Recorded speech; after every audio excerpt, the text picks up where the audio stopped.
All right, good morning, everyone. Welcome back to Math 154, our last pair of lectures this Wednesday and the following Monday, Wednesday, April 20th today.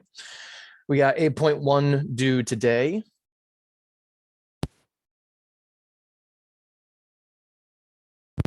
Then 8.3 due on the 25th, previously finished. We're going to take the next week to work on Chapter 9. You'll notice Chapter 9 homework, I say just do it. I'm not going to count it as a grade, but you need to do it anyways. Just do it. Excel homework is going to be due on the 27th, a week from today, Excel 9.4 mutual fund.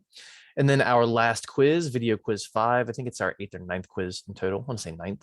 That's going to be due on the 27th.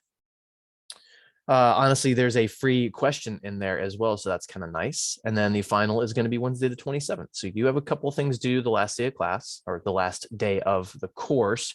I'm not going to be holding a lecture the day of the final. That way, in case you need to use lecture time to take the final, you have it available. The final is one day only, unlike the midterm, so make sure you pay attention to both of those instructions above.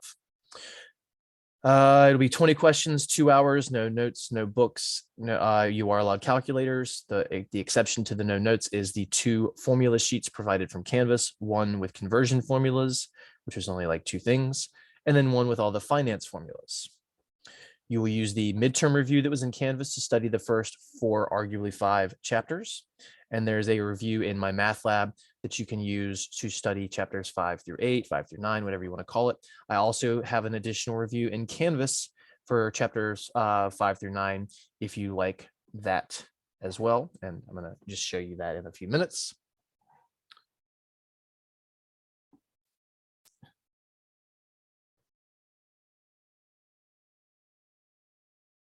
Sorry, my dog needed me for a second. Okay. So like I said, today we are going to cover the first part of chapter 9. When I say the first part, I don't actually mean the first part, because we're going to do it a little out of order for reasons that are just kind of true to life. We tend to acquire our debts before we accumulate money. So I wanted to work on debts first. So we're going to do mortgages and credit cards before we start talking about our investments. So let's go ahead and dive into that.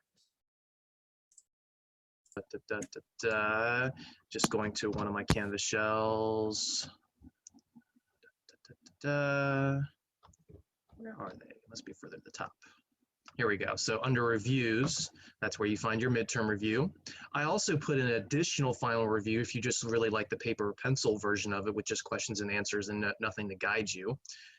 This does have some chapter 9 stuff in it though, so just be warned that anything from chapter 9 you probably wouldn't see on the final itself, except very simple stuff. But your midterm formula sheet, which had those 1 or 2 conversions, and then this is your formula sheet for the 8 formulas, the finance formulas that looks like this. And today we are actually going to talk about at least one of these, probably 3 of these, maybe even 4, probably only 3 of the 4. So we'll get into these again, not necessarily going to throw them on the final, except maybe this one. But still nice to see, but I'll also just give you websites that can help you get these numbers either exactly or close in the case of annuities. All right. So when I was scrolling this in the notes to share down here, which again, you were supposed to all semester be reading ahead of time, whether you were or not. The very last one is websites to help you with your finances. Again, I'm going to talk a lot about independent finance stuff over the next 2 days. A lot more ranting and raving on my side of things. And this is what that file looks like.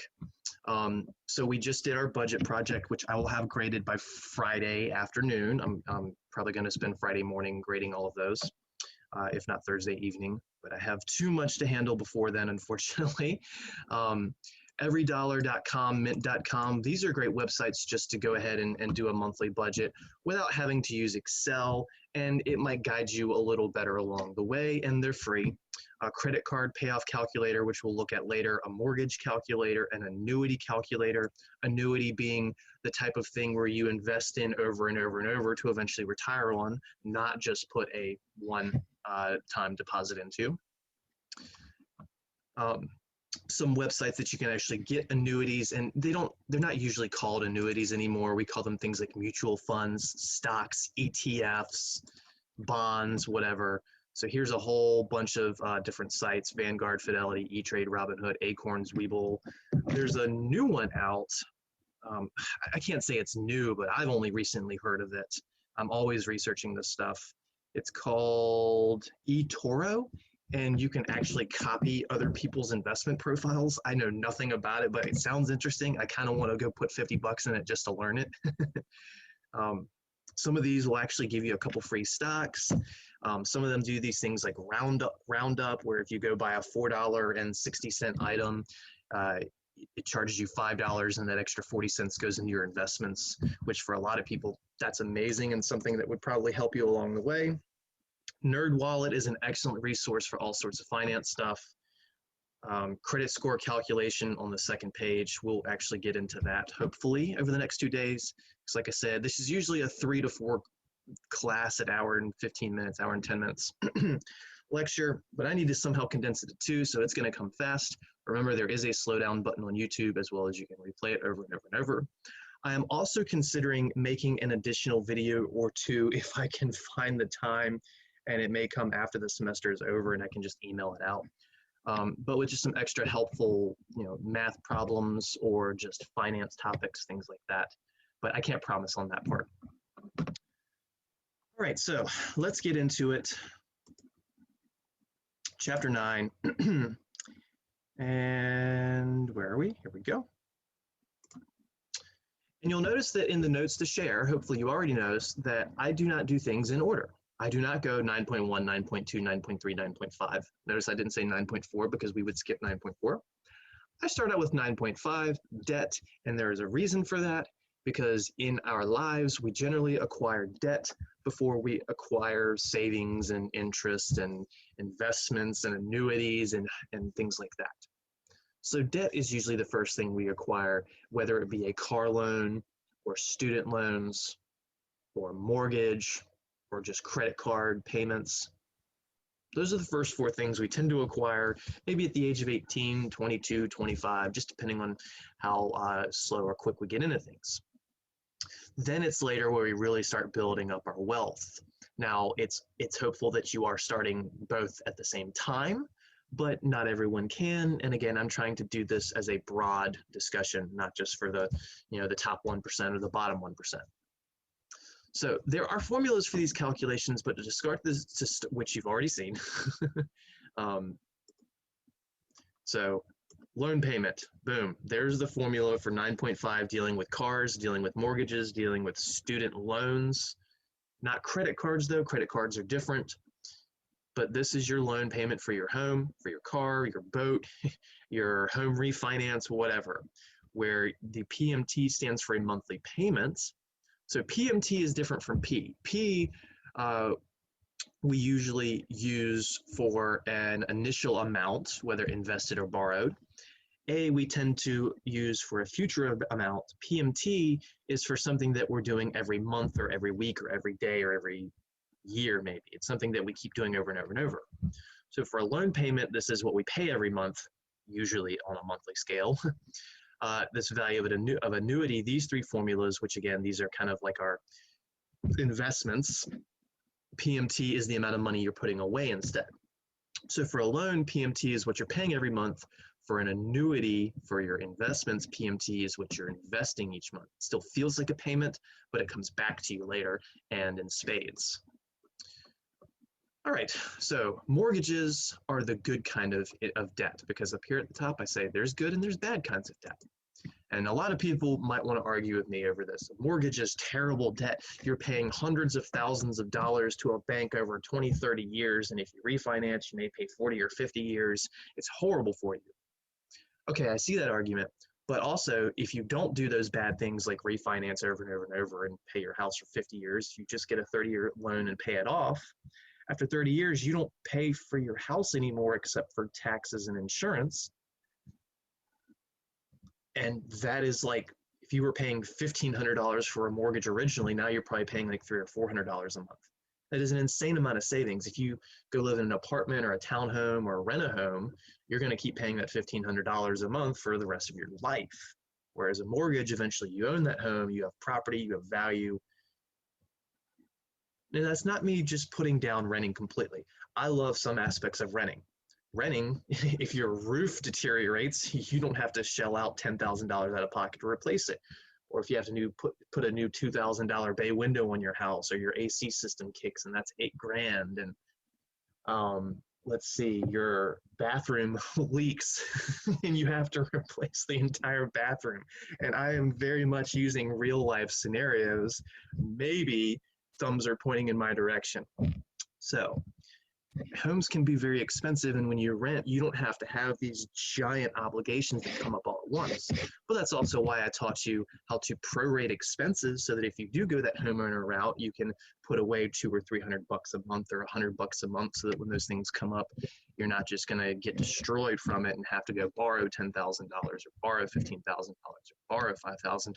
Hopefully you have your 3 to 6 month emergency fund or 6 to 12 month emergency fund, depending on what aspect of life you're at. And if this emergency fund idea, if this is the first time I've said it, please just Google, YouTube, look up this stuff. One of the biggest problems of the average American is they have less than $1,000 available for any kind of emergency. When those emergencies show up, problems. But I'm getting sidetracked. All right, so mortgages can be good. Renting can be good. Owning a home can be good. There's pros and cons to each side of things. Now, admittedly, these numbers are a little over a year old, and this past week I considered changing them, but I want to leave them because I think right now, in this specific economy we're in, where the mortgage rates are closer to 3 and 3.5% for a 30-year and a 15-year loan, and I said them backwards as to what you see on screen. So a 15-year, we're going to be doing calculations with 4.25. I'd say right now it's closer to 3. For 30-year, we'll do our calculations with 4.75. Right now, it's closer to 3.5. And for maybe another 2 or 3 years, they might stay that low. I have no idea. I can't predict that. But at some point, they are going to come back up when our economy starts recovering overall. The stock market recovered, but the economy itself hasn't, because we still have so many people out of jobs. All right, so again, when we talk about mortgages, we'll go with 4.25, which, if you don't have perfect credit, if you've got just okay credit, maybe that is the mortgage rate you're getting, or a 30-year mortgage, which is 4.75%. Now, most people get a 30-year loan, but some people go for a 15-year loan, and there's arguments for either of them, which we'll get into. So I'll show you the numbers with the actual math to the problem here in a bit, but let's just use the website to get everything done really quick at first. Mortgagecalculator.org. So you could just copy paste that, or you can just even Google, and I've been to the site a million times, you can see that. But if I Google mortgage calculator, first of all, Google has its own built-in mortgage calculator under a super, super simple template where you just put the amount that you're borrowing and your interest rate and your time, and then it will just spit out the payment. I'm a big fan of mortgagecalculator.org, which on this computer that does not have any kind of ad blocking on is down here, the 5th or 6th one. And that takes you to this site, where there's a few more things that you can put in. All right, so what do we want to see? Now, some of these things I'm going to ignore, like the property tax, the PMI, the home insurance, the homeowners association fee. We're going to just zero all those out to get down to brass tacks. PMI, this is principal mortgage insurance, which this is basically the bank not trusting you to make your payments until you have 20% in the value of your home. Typically speaking, different types of loans, that number changes. Military and doctors may be 10%. First-time home buyers, some of them, they always pay PMI. Some of them, they never pay PMI. There's a lot of different dynamics to this stuff, and please don't let that intimidate you. It's stuff that you can learn about by doing your research. And if you email me, I can point you in some good directions for that stuff. So again, we'd zero all of this out. Property tax, if you got a $200,000 home, you're probably paying about $3,000 a year in property tax, maybe less if you're not in Portsmouth. PMI, you're probably paying about $100 a month, again, on a $200,000 home. Home insurance, about $1,000 a year, which comes out to about $100 a month, $80 a month, just depending on a lot of things.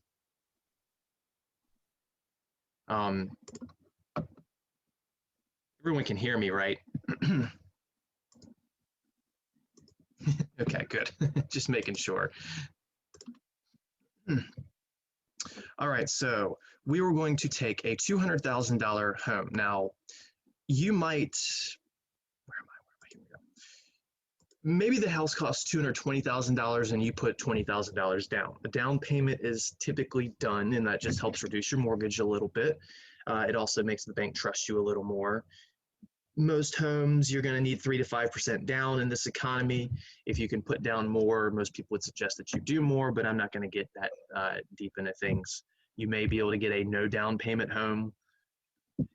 Not my personal favorite thing to do, but if that's all you have to do, then that's what you do. So we're going to compare this 15-year and 30-year mortgage, and let me just kind of delete the interest numbers and the payment numbers. So this is what's assigned. We got a 15-year mortgage. We're going to pay 4.25% per year. $200,000 is what we're borrowing. Now, mortgages are always on a monthly basis. So with the formula we'll see later, the N would be 12. But these are the only numbers we need for the website. So we're going to borrow $200,000 with a $0 down payment. And again, that could have been a $220,000 home and a $20,000 payment. All right, so we can see the loan amount, the interest rate we're going to make. We're going to do the 15-year first at 4.25, and the loan term 15 years. You can put this in whatever start date you like. I'm not going to worry about that. And then we're going to click calculate. We get all these graphs, which I'm not going to overanalyze. There's so many ads on this. Oh my Lord, I'm gonna put an ad block on this person's computer. And you can see that you get a monthly payment of $1,587.89. And we can see that over the 15 years, we're going to pay $70,820. So if I hit undo enough, you can see both of those numbers pop up.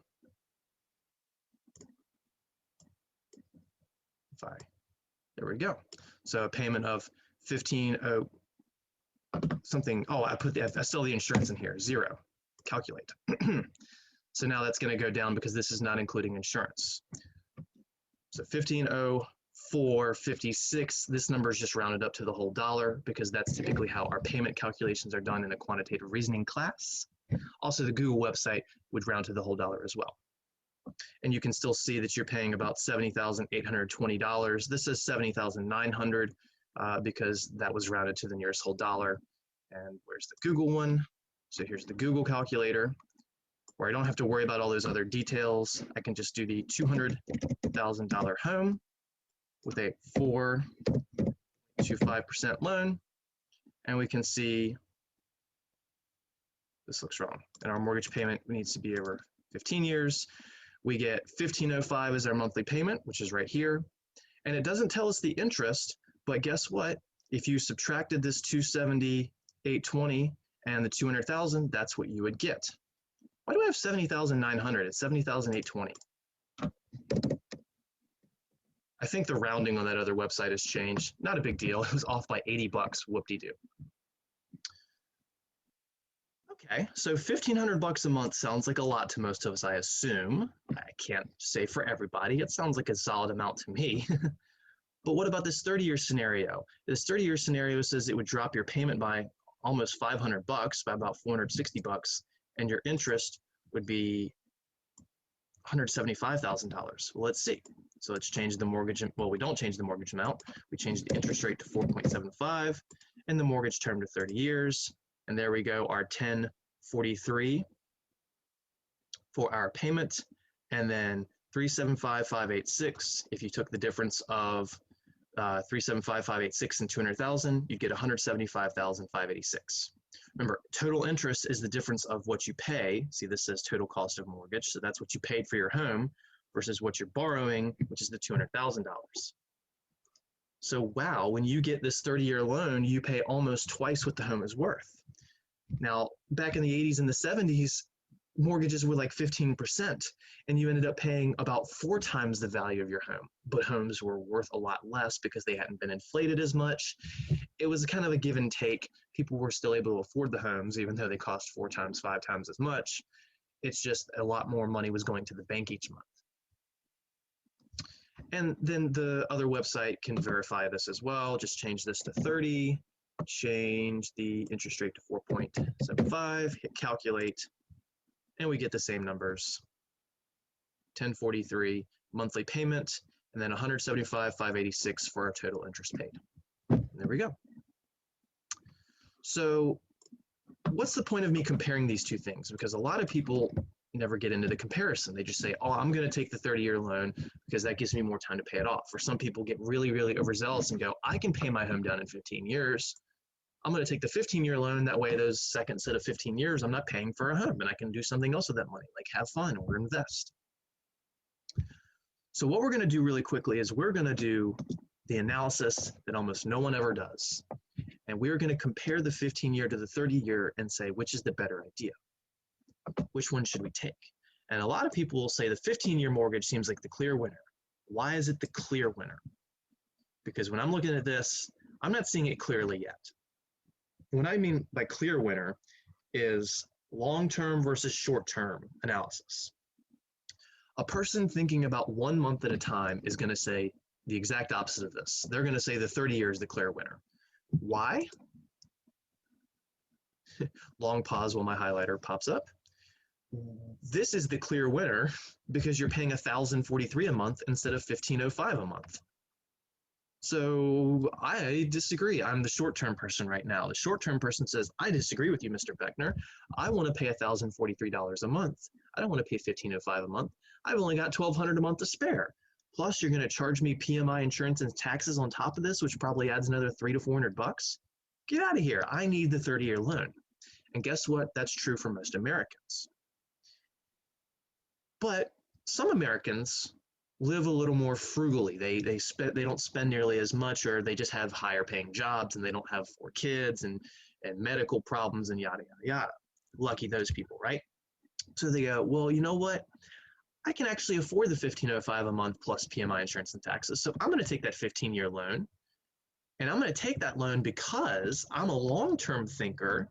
And the long-term thinker says, over the 15 years, I'm going to pay 71 grand rounded in interest to the bank, whereas the 30-year loan pays $175,000 in interest to the bank. So the short-term thinker said, the long-term thinker says, I'm going to pay $100,000 less for this home over the long term.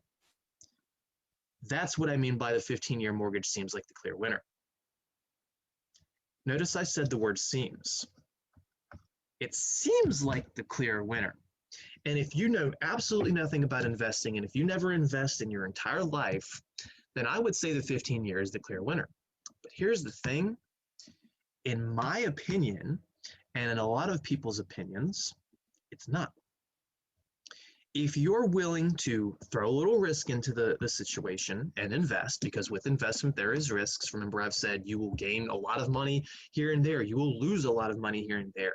Over the long term, historically, though, you will make 7 to 9%, maybe more, just depends on what you invest in. Maybe less if you're just investing in bonds and playing it too safe. So be aggressive when you're young is the idea. Again, that's the idea. I'm not telling you what to do because this is not investment advice. This is just for educational purposes only. But what a person could do is they could take the 30-year loan, and they're only paying $1,043 a month. Now, this person had the ability to pay the $1,505. So if you don't have the ability to pay the $1,505, you take the 30-year loan and you're happy to have it. But a person who could afford that $1,505 a month takes the 30-year loan and only pays $1,043 a month, which means they've got, what, $462 to spare every single month. So that's $462 they could just put under their mattress, or $462 they can put in a savings account and wait till their roof flies off and their bathroom leaks and their bay window crashes and whatever and all this stuff.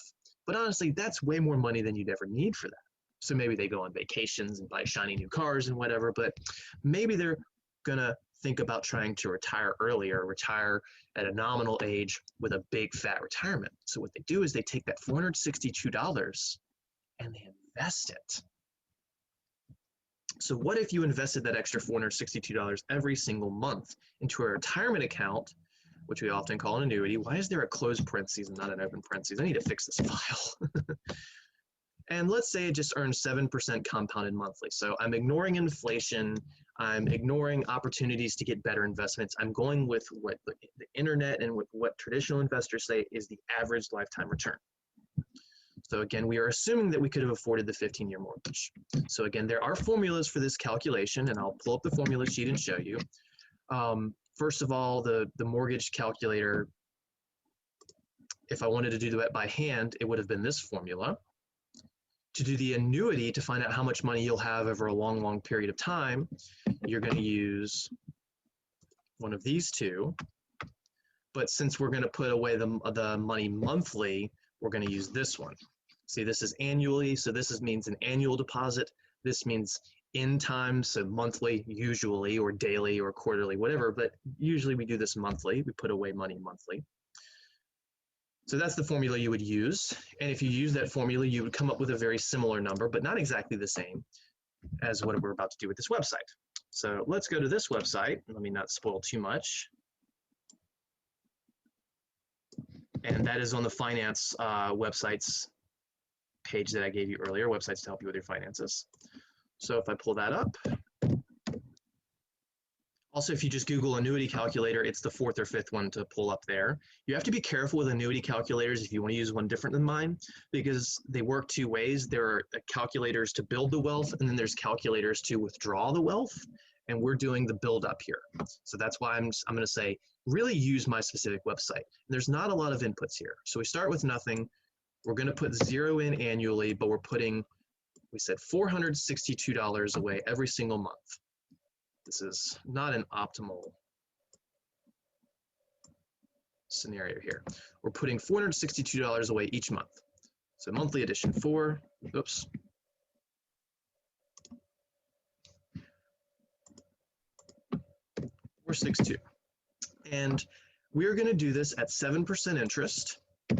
And we're going to do this for how long? How long exactly? The minimum we would do this is if we're getting the 30-year mortgage, we would put that $462 away for 30 years. And look at this. We get $543,341.96 right here. We invested principal $166,000 over this 30-year period. So we put in almost the value of our own home in addition to paying off the home. And then we got almost twice the value of the home for free over time. I really love this pie chart here because it shows you that the money you have in this account 30 years later, only about 1/3 of it was your money. The other 2/3 roughly is money you got for doing nothing. And if you put this in a Roth IRA, you could have done it interest free because this is under $6,000 a year. Holy cow. This right here is almost, this is a retirement, or at least almost a retirement for most people. A lot of people say I want $1 million. Some people don't really have a specific number in mind, but $543,000 is a solid amount of money, especially considering if in a Roth IRA, you've already paid the taxes on all of this. That's $500,000. If you were investing on top of that, or if you had employer cash match, holy cow, you're going to be rolling in it. So this is a reason not to have taken the 15-year mortgage, because that extra $462 just made you $500,000. We go, all right, well, Mr. Beckner, well, how about this scenario though? What if instead of taking the 30-year mortgage and investing my extra cash every year, what if I get the 15-year mortgage, pay the $1,505 for 15 years, after I finish the mortgage, I'll take that $1,505, which I now have in my bank account every month, and just invest it.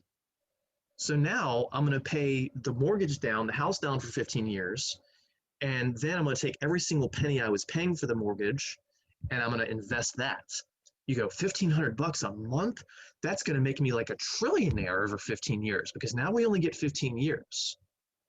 And if you remember what I talked about with compound interest, with these exponential equations, time is a huge factor. Time and interest rate are the biggest contributing factors to you getting all that free money, that explosion of money. So maybe the money doesn't explode as much in 15 years. Let's see. All right, so now instead of $462 a month, we have $1,505 a month, but we're only going to be able to do this for 15 years. The first 15 we were paying the mortgage, the second 15 we're paying the house. Now, do you have to invest exactly as I'm doing here? No. Maybe that $462 a month, maybe you were only investing 200 of it and then just had fun with the rest. Okay, be your own self, that's fine. Maybe this $1,505 a month, maybe you're only investing 1,200 and you take 305 of it and you have a little fun, or you eat better or whatever. Okay, again, that sounds great, but we're just going to the extreme scenario.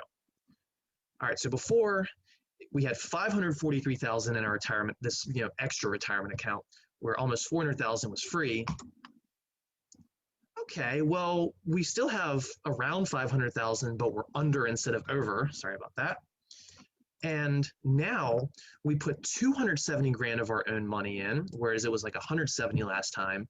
And our interest, the free money, is only 200 grand, where it was 370 grand before.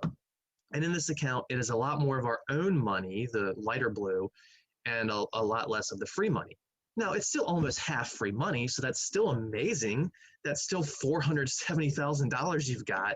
It's just you end up spending a lot more of your own cheddar on this.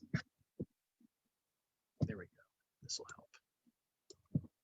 So this was how much we had if we took the 30-year loan and invested the extra change. This is how much we have if we took the 15-year loan and then the next 15 years we invested every penny of that. So I think with this, if you're able to achieve this over 15 or 30 years, because it's a big if, I can't say you will. Some of you might do way better than this. Some of you may not. I can't say. But both of this tells me I still want the 30-year mortgage because of two things. If you invested, as stated here, you'll net more money, assuming you get that 7% trend, which this year the trend is way above that, even through this whole virus thing. You'll net more money. Okay, we said, well, hold on, Mr. Beckner. I had this $200,000 home. You paid interest. You pay an extra $100,000 in interest. So you're paying the bank an extra $100,000. Yes, but look at this. You get $200,000 for free in this scenario, or almost $400,000 for free in this scenario. So if you take the 30-year loan, you give the bank an extra $100,000, but then you get $377,000, meaning you net $277,000 roughly. 280 because there's a $5,000 spare there. So you get more than the value of your house for free over that period. Also, let's say it's February. January, you put that 462 in. February, you do your taxes and something was weird and you end up owing taxman an extra $500 that you weren't expecting.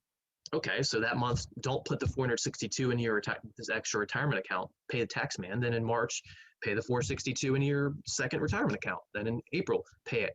Oh, then in May, the roof blows off your house and you didn't have enough spare change. So you got to take a small loan and then pay off that loan for a year and then start paying the 462 again or something like that. But the point is you would have options. The 15-year loan doesn't give you options. You're stuck paying that $1,505 every month. So if the next month you've only got $1,200 in your bank account, what do? Well, if you had taken the 30-year mortgage, you'd still be able to pay that mortgage and then you just don't put the little extra into your investment. But if you got the 15-year loan, they're going to say, all right, well, we're going to hit you with like $75 on a late payment since you're going to pay us a month late. So is this me telling you to absolutely not take a 15-year mortgage? No, I'm not telling you that. 15-year mortgages are great for people that don't feel secure with investments. I hope that you learn to feel a little more secure with investments because this stuff works, generally speaking. But if you just can't handle that idea, the 15-year mortgage is for you because you'll save yourself that $100,000 in interest. But if you are comfortable with the idea of investments, if you are comfortable with the idea of being a millionaire 30, 40 years from now, hopefully, I would suggest that in this scenario, I would take the 30-year mortgage, pay the extra $462 a month, get my extra $500,000 for free, and then again, hopefully you're still contributing to other stuff as well.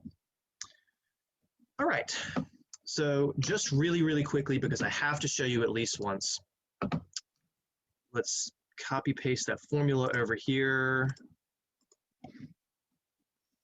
You okay, buddy? My dog's making a weird face at me. If I have to go on mute and run out the door for a minute, don't be surprised. All right, so this is the loan payment formula. Let's see if we can get these numbers by using that. I'm only going to do one of them actually, and we're going to do the 30-year one since that's what I'm suggesting. So this is our payment formula. So with the scenario above, our payment should be equal to, now in this case, principal, that's the amount that you borrow. So that's the $200,000. So it's 200,000 times the interest rate, which is the 4.75, so 0.0475 over 12, since we make monthly payments and to car payments, mortgage payments in general. And yes, another alternative that's pretty popular is you pay half your monthly payment every 2 weeks. That ends up getting you an extra payment over a year, or maybe 2 payments. I don't remember off the top of my head.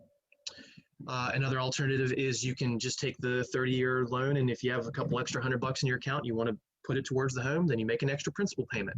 So you can turn a 30-year loan into a 20-year loan, or a 25-year loan, or a 26-year 3-month loan by just putting a little extra scratch in. And it doesn't take that much money to take years off of that loan, again, if you really just don't want to do the investment side of things. All right, so over bracket 1 minus parentheses 1 plus that same 0.0475 over 12 raised to the, and this is the first time you've seen this, it's the only time you'll see this, it's in the payment formula, a negative exponent, which you have to be careful with your calculator.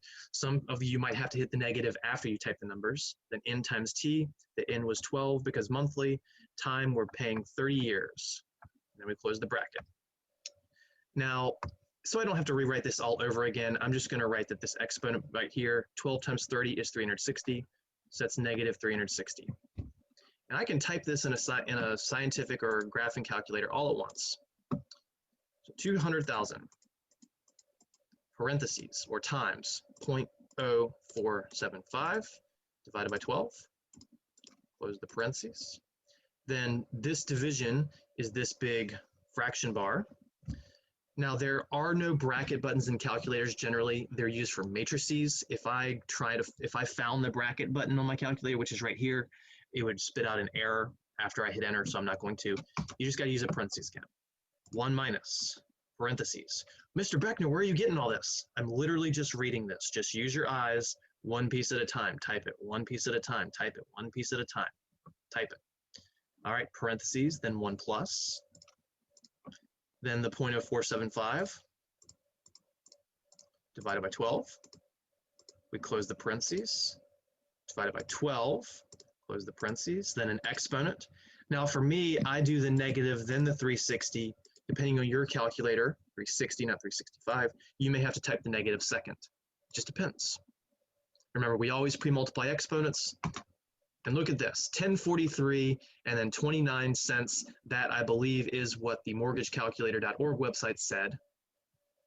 And then to get the interest, well, that's our payment, 1043.29.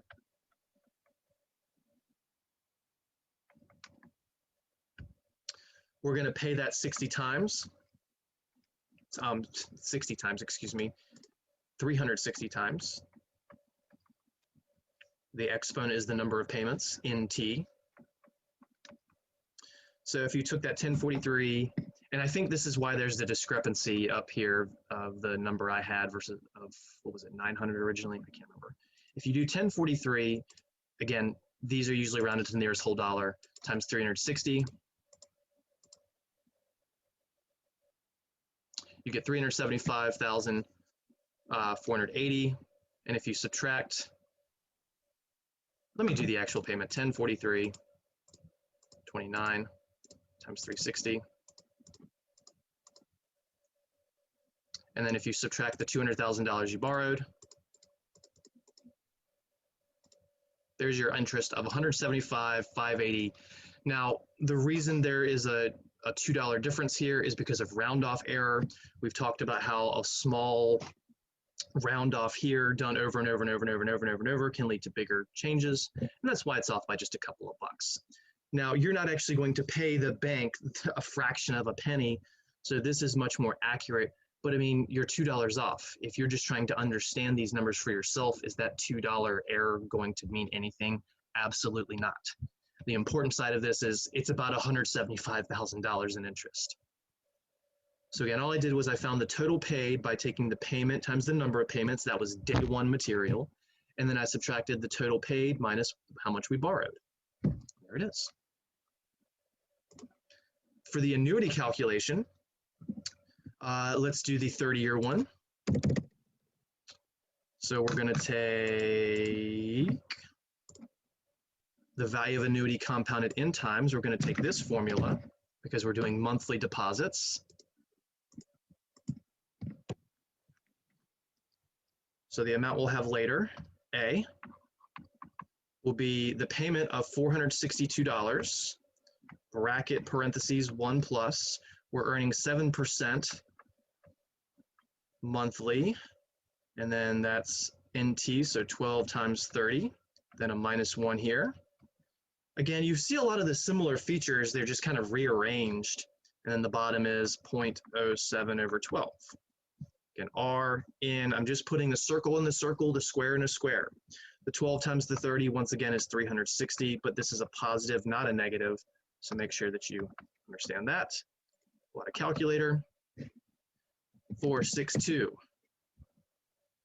bracket parentheses, 1 plus 0.07 divided by 12, close the parentheses, raise it to the 360th power, because we're going to make that deposit 360 times, then a minus 1, that minus 1 is not part of the exponent, close the bracket, which I have a parentheses there, divided by parentheses, 0.07 divided by 12. And let's see if we get that 543,000. What's going on here?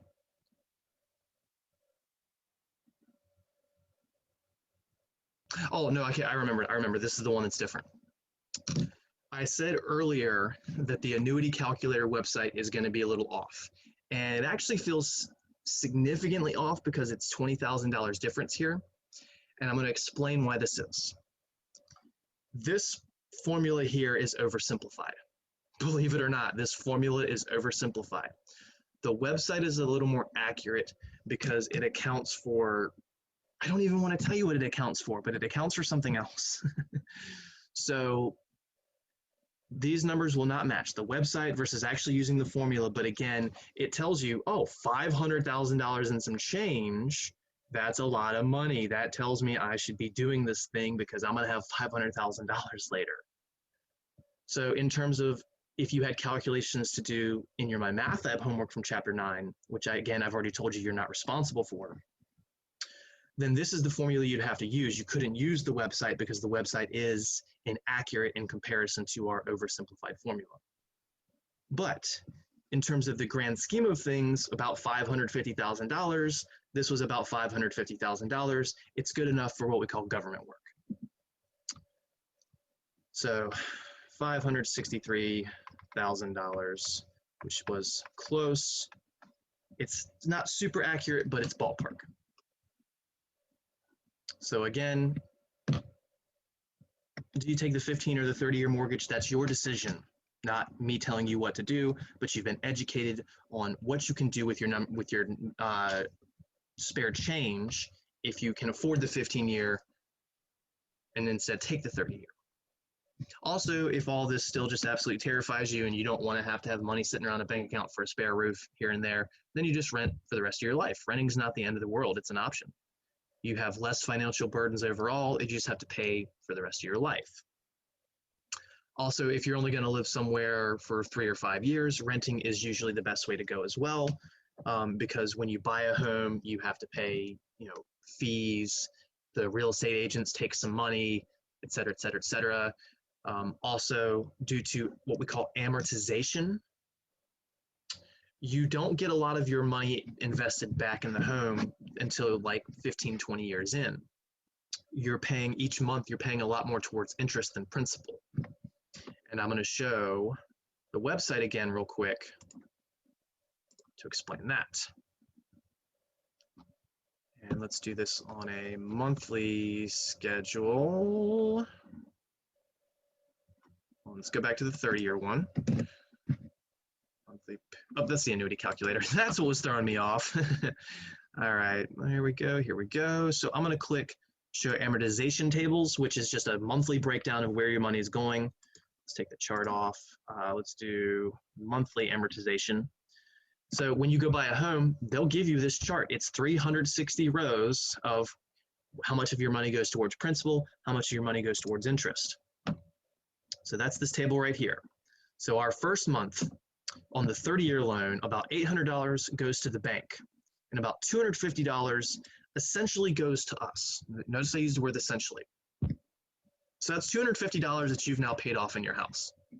So if there were no fees for selling your home and you sold your house for exactly $200,000 on January 5th, before you paid your next payment, that means that you would now have $251.63.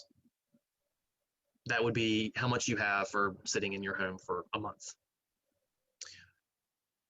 That's not a lot. You paid, where is it? $1043 that month, but you're only banking $251.63. So that's not a whole lot. And again, that's not $250 you just have access in terms of liquid. It's $250 that you would have if you sold your house for exactly what you bought it for, which is pretty rare that that happens. But what happens is each month you pay a little less in interest, a little less in interest, a little less in interest, a little less in interest, a little less in interest. And then because you're paying a little less in interest, that means you're paying a little more to yourself, a little more to yourself, a little more to yourself. And the interest keeps going down, the principal keeps going up. So 10 years in 2030, now it's only $639 we're paying the bank and $404 that we're, quote, paying ourselves, going under a mattress that you buried 10 feet under your yard because it's not that easy to get to. You have to sell your home to get it back, essentially. But then 10 years later, in 2040, look at this. Now we're only paying $400 to the bank and we're paying $600 to ourselves. So at some point it flipped. And for this particular scenario, it flipped about here. About 16 years in is about where we start paying a little more to ourselves and a little less to the bank. And to the right column shows you how much you have left on the loan. So let's go back to the start. So after that first month payment, you had $199,748 left of the loan. So again, your 200 some dollars and change, 251, there it is, would be the money under your mattress in your backyard, 6 feet, 10 feet under the ground.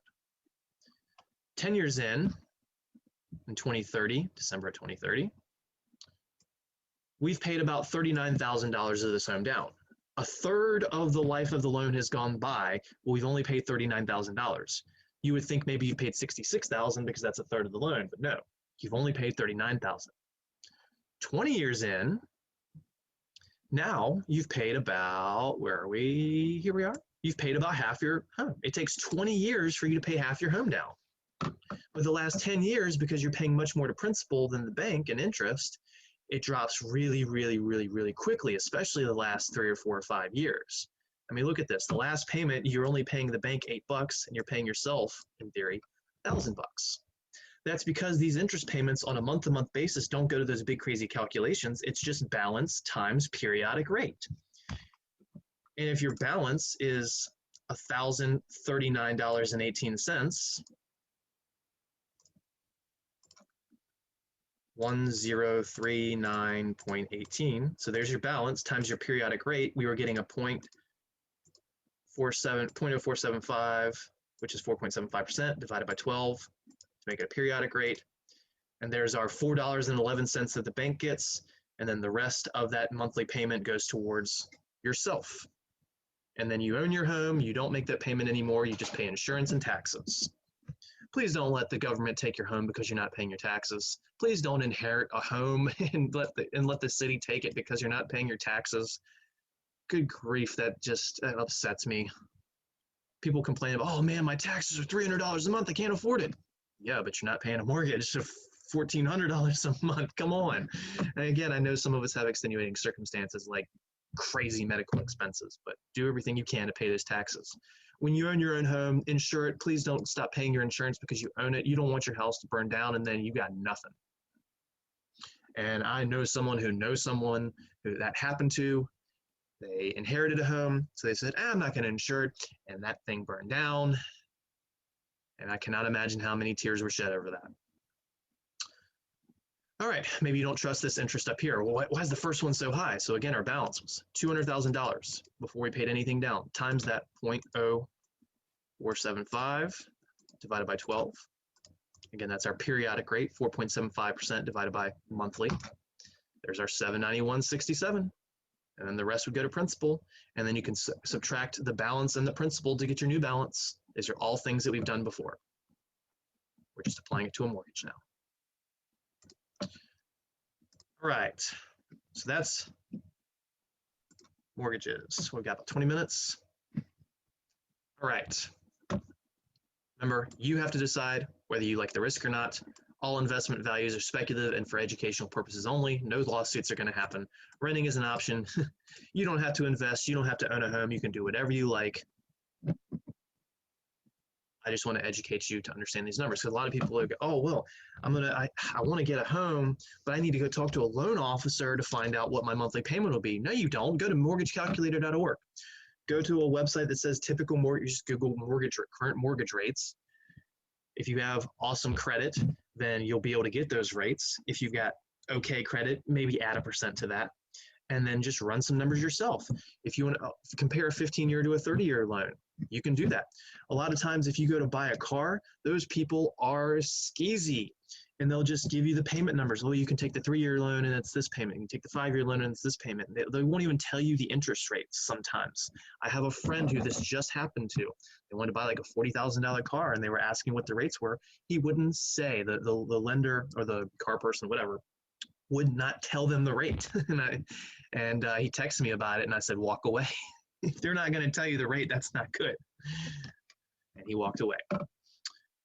All right, credit cards, the other type of debt, and this is the bad debt. Don't you ever again pay another penny in credit card interest if you have any kind of control over it. This is how people don't retire. Instead of putting that $462 a month to an investment, they're putting $462 to a credit card payment for some swanky couch and whatever, all sorts of other fun things, but fun things, they don't last. So credit cards, mortgages right now, 3 to 4% for really good credit. 5% has been more the historical average for the past decade, just decade. Past that, it was 6-7%. 3 decades ago, it was 10 to 20%. It was awful. So credit cards, 15 to 20% annual percent rate generally. Yes, there are credit cards with introductory lower rates or no rate at all for like a year. If you have awful credit, it can go higher. There is no cap. I'm sorry, there is a cap now. I always forget that because that was just put in like 3 or 4 years ago. But there is a cap to what they can charge. And this is what happens. The minimum payment trap can lead to items costing twice as much or more. So you buy a $1,000 computer and it ends up costing you $2,200. So you buy a $50 video game, it ends up costing you $100 because you're just making minimum payments on a 18 or 20 or 22% credit card. The average American has $10,000 of credit card debt. Awful, awful, awful. Now, this is not some speculative financial advice. Don't have credit card debt. It's the worst thing you can do for yourself. I understand sometimes we're forced into a corner and we don't have a job, so we rack it up on the credit card. Medical bills come up, so we rack it on the credit card. That's fine. If you have the control, don't rack up credit card debt. And I say this as someone who uses a credit card every single day, every single month, every single year. I put 90% of my expenses on a credit card, but I pay it off every month. Because if you pay it off in full, you never actually get charged the interest. They give you a 30-day safety window before the interest actually starts getting charged. And that's from when they send you the bill. All right, so let's do a scenario. $2,000 balance at 18% APR with a payment of $50 per month. And this is what you would probably see from the credit card company. Now, depending on your company, they may ask for a little more because they have different thresholds for values and stuff. So this credit card company says, you're going to pay us $50 every month.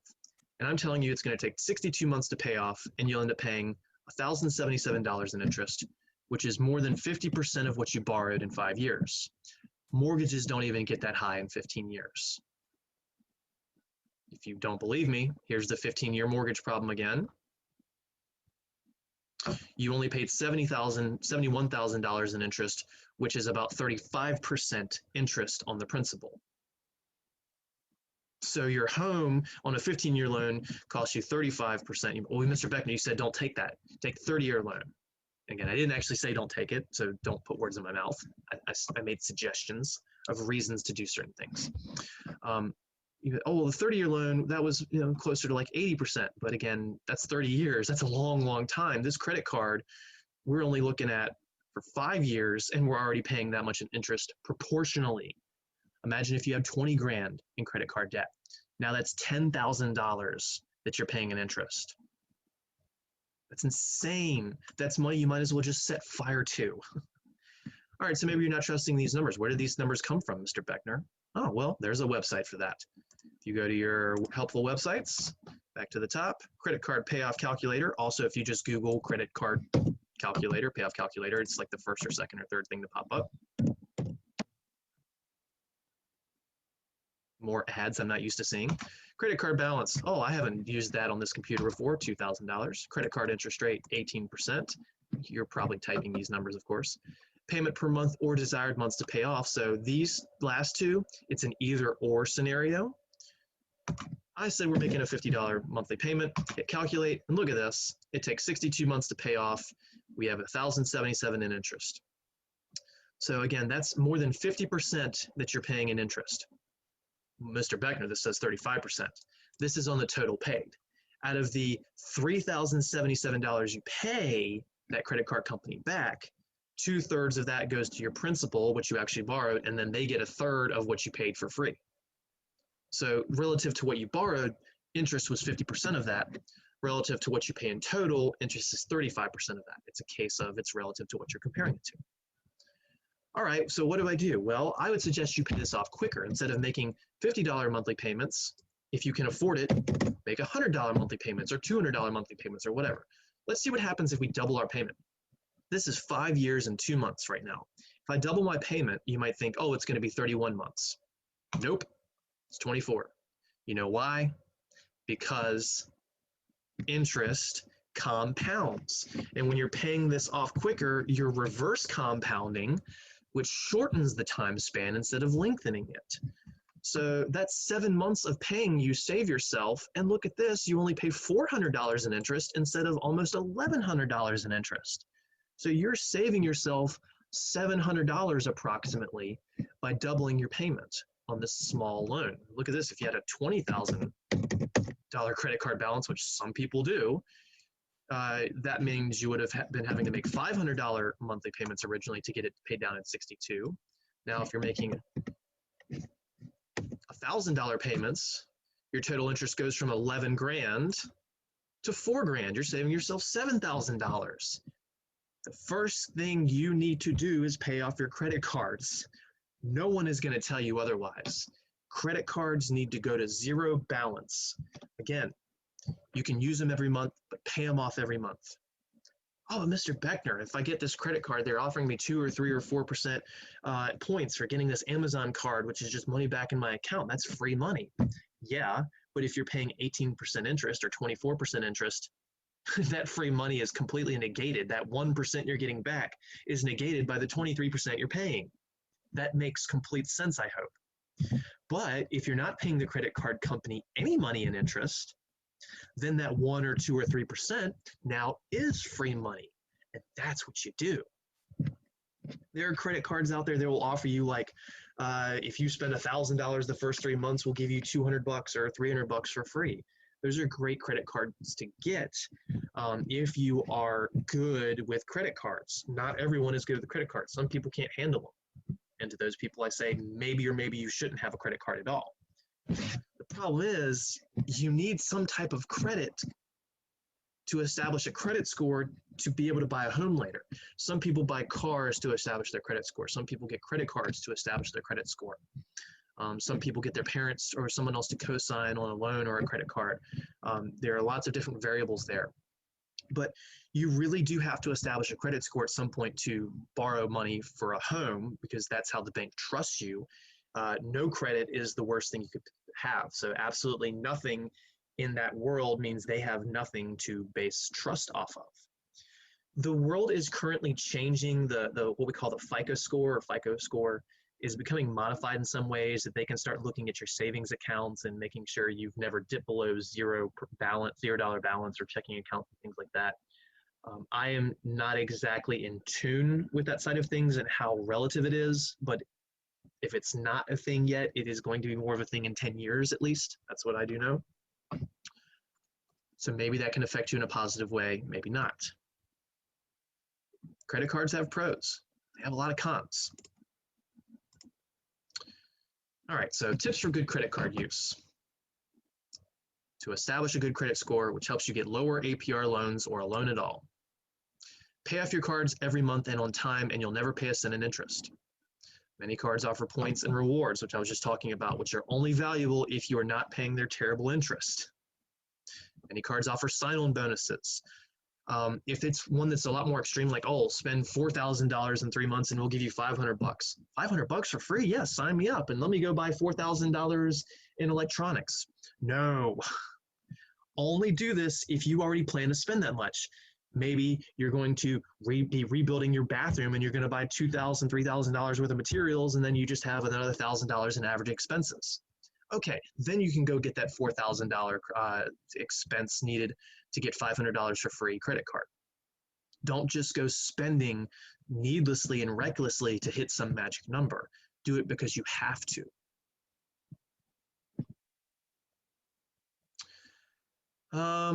Before we move on, where is it? It's on the other page. That's where it is. How's your credit score calculated? There are tons and tons and tons of myths about credit cards. Myth number one, that you need to keep a balance on your credit card every month, which means you need to pay the bank a little bit of interest every month. Wrong, false. You know who started that myth? The credit card companies, so that you'll pay more money to them. The best thing you can do for yourself is drive that balance down to zero with every single month's payment. Because of something known as a utilization ratio, also known as the, on this chart, current loan and credit card debt. It makes up 30% of your credit score. The lower that number, the better. Zero is the perfect number. Having a balance is worse than zero, which means this little donut would be a little smaller and your credit score would be a little smaller. Second myth, if you're not using a credit card, you need to close it because having too many credit cards is bad. Completely false. Unless it has annual fees. Don't ever pay annual fees on credit cards. Asterisks. There are exceptions to the rule if you really want to get into the nitty gritty, if the bonuses are worth it, but I'm not going to get into that great of detail because we're short on time.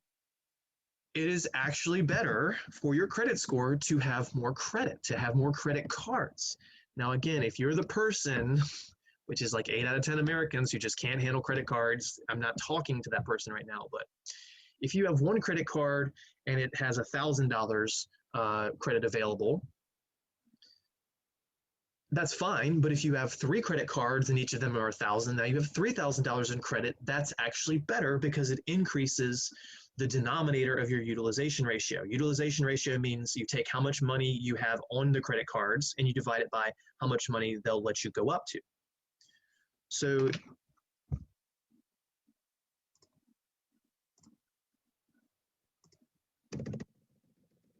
utilization ratio, I'm just abbreviating it for the interest of time. Utilization ratio, or your rate of credit.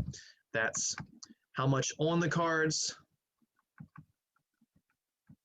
to available credit. So let's say Bob has $500 on the cards and $1,000 in credit. His utilization ratio is 500 over 1,000. Oh, look, a ratio, which is 0.5, which is 50%. That means 50% of his credit is being utilized currently, and that's not good. That's going to drop Bob's credit score.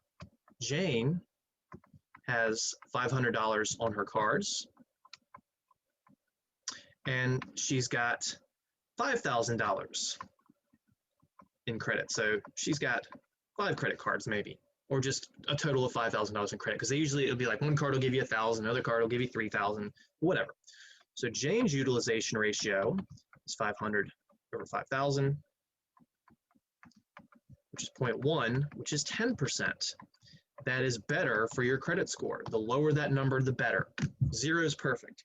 Now, if you're charging money on your card every month and paying it every month, which means you're never paying interest, you'll still have a utilization ratio because it gets pinged on a certain day of the month, which depends on your card. But that number should be pretty low because you're paying it off every month. It's not like you're building up $10,000 worth of credit card debt and paying that off, except in really, really rare circumstances like you're a millionaire. Okay, buy whatever you want at that point, I guess. All right, so payment history. Oh man, 35% is your payment history. You miss one payment, it can drop your score up to 100 points depending on where you are. Now, some of you might be saying, well, Mr. Beckner, I missed a payment and it only dropped my score 30 points. It's probably because you have a low credit score and you've missed payments before. I'm talking about that first payment you miss. Do not ever miss a payment on your credit cards. Now, you might say, well, Mr. Beckner, I missed a payment one time and my score didn't change at all. I watch it. And if you've got apps for your credit cards, like if it's on Chase or BB&T or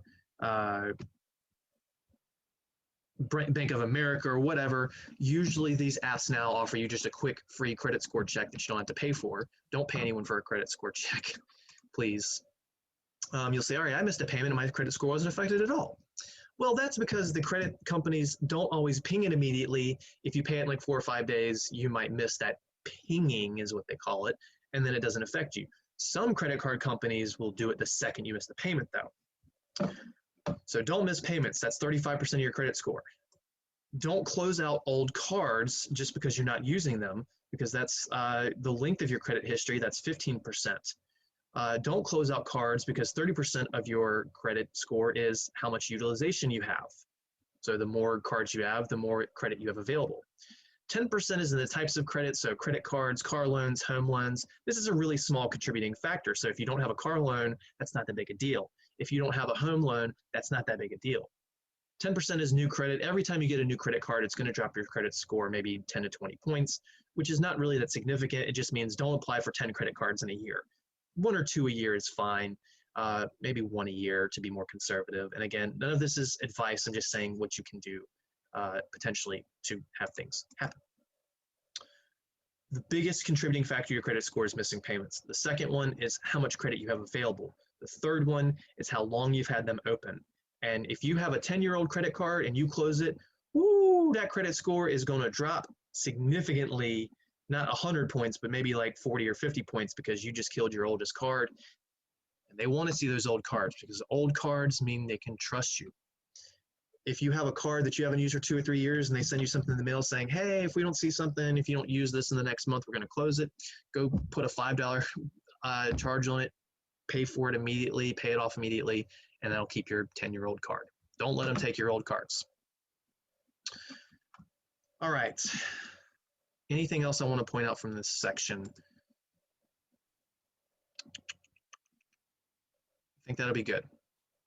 So here's those 3 websites. And again, all of these you can quickly find with a Google search. The mortgage calculator, if you don't like my website, just Google mortgage calculator. It's got that built-in one with a lot less bells and whistles. But the bells and whistles will help you see the amortization, graphs, and things like that. And it can also account for realistic things like your PMI, your insurance, and your,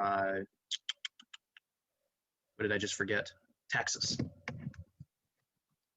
Your annuity calculator, I said there's 2 different types of annuity calculator, so maybe really specifically use mine there. This credit card payoff calculator is awesome. Let's go back to the credit card payoff. That's what we'll finish this with. So back to the $2,000 card we have. $2,000 worth of debt on a credit card, 18% interest. Now let's say instead of putting in a payment per month, let's say we go, all right, I know $50 a month was going to take me 62 months to pay it off, 5 years, 2 months. What if I say I want to have this card paid off in 3 years? I can blank out this one and type 36 in the desired months to pay off, which would be 3 years. And it will spit out the monthly payment I need. So I need to pay $72 a month to pay this down in 3 years. This is a super simple but amazing website. If you have 3 or 4 or 5 credit cards with all sorts of debt on them, Some people will say pay the biggest balance off first. Some people will say pay the biggest APR off first. Both are excellent schools of thoughts. If you want to pay the least amount of interest, pay the one with the highest rate off first, then the next highest rate, then the next highest rate. Don't worry about the balances. If you want to have what we call the cascading effect, so that your payment amount drops significantly all of a sudden, then you pay off the biggest balance first, then the second biggest balance, and the third biggest balance. You'll pay a little more interest that way, but you'll probably feel a little better as you go because, all right, I pay off, let's say 2 years in, I pay off my biggest credit card, and that was $300 a month. Now that's $300 you just freed up. Again, you're probably paying a little more in interest that way, but it's not going to be that significant, and it'll make you feel better. That's what most people think, at least. It's a mental effect. But if you don't need that mental effect, you pay off the highest rate card because every month that's going to be the thing causing the most damage. So I got a card with $2,000 and I got a card with $200. The $2,000 card has an 18% APR. The $200 card has a 25% APR. Me, I'm going to pay down that 25% APR first, get rid of that $200 credit card, so that then I can attack the lower interest one. And when you free up that money, you can take that free money and attack the credit cards. Should you pay off your credit cards first, or should you focus on investing first, or should you be doing both at the same time? Different schools of thoughts, and I don't want to tell you what to do. Me personally, I'm of the school of thought that I'd pay off the credit cards first. If you think you're going to have credit card debt your whole life, then pay off your credit cards and invest at the same time. Don't save the credit cards for last. No one should ever do that. You're either paying off the credit cards first, or you're paying your credit cards while investing. I think the first scenario is better, but if you're just the type of person who's going to live with credit card debt your whole life, then you need to be investing while putting up with your credit card debt. But again, I highly suggest that you never pay those terrible banks their credit card interest ever again if you can control it. And on that bombshell, we'll call it a day. That's 9.5. Next time we'll have, as quick as we can, in 75 minutes, we'll go over 9.1, 2, and 3, just kind of picking and choosing some fine topics. And that'll be our last class. So don't forget that we have some assignments.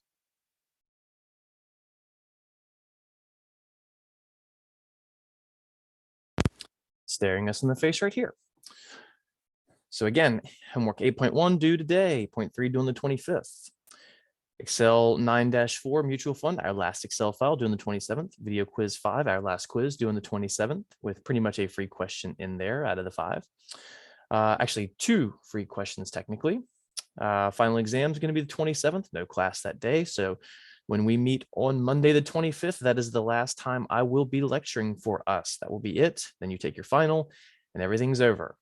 As always, make sure you submit your final exam work into Canvas. You'll have 15 minutes to do so. You'll have your formula sheets. Make sure those are at the ready. Use your calculators, but no notes or books besides that. As always, if you have any questions, please shoot me an email. Otherwise, have a good weekend. Study hard, work hard, get this stuff done, prepare for the final. And yeah, we're almost there. Take care, everybody.